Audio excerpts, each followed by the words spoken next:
242 यात्री सवार थे।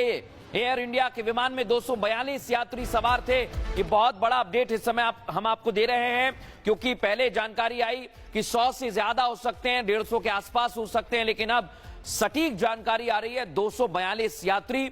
लेकिन उम्मीद करते हैं कि सभी सकुशल हों। हालांकि तुरंत ही अस्पतालों को अलर्ट पर रखा गया है, और जैसा मैं आपको बता रहा हूं दर्शकों, यहां पर आसपास अगर आप देखेंगे तो अस्पताल को अलर्ट पर रखा गया है। और विमान हादसे के बाद सभी डॉक्टर्स को कहा गया है कि आप जो भी इमरजेंसी सिचुएशन है उसका सामना करने के लिए अस्पताल में मौजूद रहें, क्योंकि इस वक्त अहमदाबाद में बहुत बड़ा हादसा हुआ है। बिल्कुल, कंट्रोल रूम के नंबर्स खोल दिए गए हैं। जो भी यात्री, उनके परिजन है, कंट्रोल रूम से संपर्क कर सकते हैं। जो भी तुरंत त्वरित कार्रवाई हो सकती है वो सारी चीजें की जा रही है। तो एयर इंडिया के विमान में 242 यात्री सवार थे।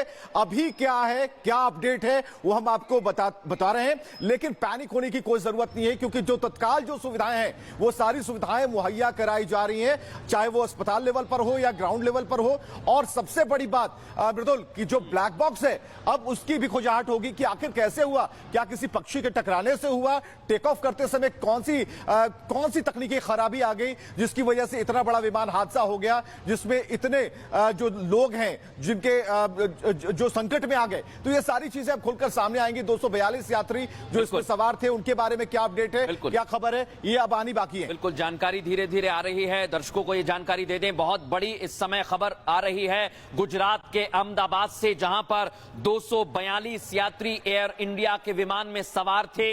एकाएक टेक ऑफ के वक्त कुछ दिक्कत आती है। इसकी वजह से एयरपोर्ट के थोड़ी दूरी पर, कुछ किलोमीटर पर प्लेन क्रैश होता है, और उसके बाद पीएमओ ने जानकारी मांगी है हादसे को लेकर। सलोनी हमारी सहयोगी न्यूज रूम से हमें अपडेट दे रही है लगातार। सलोनी, बताइए क्या अपडेट्स हैं आपके पास? बिल्कुल, सबसे डराने वाली खबर ये सामने आई, अचानक ये यात्री विमान जो क्रैश हुआ है मृदुल और विवेक। और बड़ी बात ये है कि अभी तक ये कहा जा रहा था कि 100 से ज्यादा यात्री हो सकते हैं, लेकिन अब आंकड़ा सामने आ चुका है। पहली जानकारी जो दर्शक अभी हमारे साथ जुड़े हैं उन्हें ये दे दें कि गुजरात के मेघानी में, अहमदाबाद के बिल्कुल करीब, एयरपोर्ट के करीब ये प्लेन क्रैश हुआ है, घोड़ा कैंप इलाके में। दूसरी जानकारी ये है कि ये विमान दरअसल लंदन जाने के लिए हेड हुआ था। 1:50 पर इमरजेंसी कॉल आता है कि इस तरह से विमान क्रैश हो गया है। और अब जो सबसे बड़ी बात सामने आई है, इसमें 242 यात्री सवार थे। और ऐसे में जो अब आसपास के अस्पताल हैं, वहां इमरजेंसी सर्विसेज पूरी तरह से एक्टिवेट कर दी गई हैं। अस्पतालों को निर्देश दे दिया गया है कि कितनी जल्दी वो व्यवस्था रखें कि अगर जैसे पहुंचते हैं इस तरह से प्रभावित लोग, तो तुरंत उन्हें एक तरह से इलाज दिया जाए। अब इमरजेंसी सर्विसेज एक्टिवेट हो चुकी हैं। 1:50 पर यह कॉल आई थी, इमरजेंसी कॉल, उसके बाद। और प्रधानमंत्री के दफ्तर की तरफ से पूरी शीट, जो इसमें 242 यात्री हैं उनसे जुड़ी